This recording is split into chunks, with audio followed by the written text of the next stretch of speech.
This is how to use a Kaba combination locks. You have 5 pins here.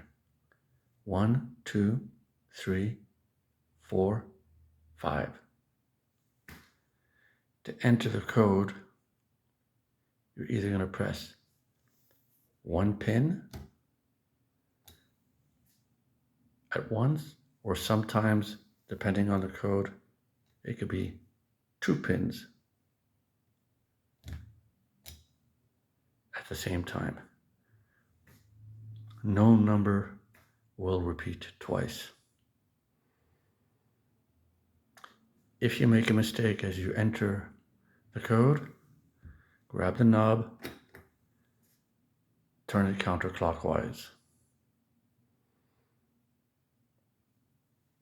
Re-enter the combination, whatever it is, say 1, 2, 3, and then 4, 5 together. And then to open, turn clockwise. Now I didn't open because that's not the right combination here. That's how it works. Turn clockwise, push, and it'll be open. If you feel some resistance, as you turn clockwise,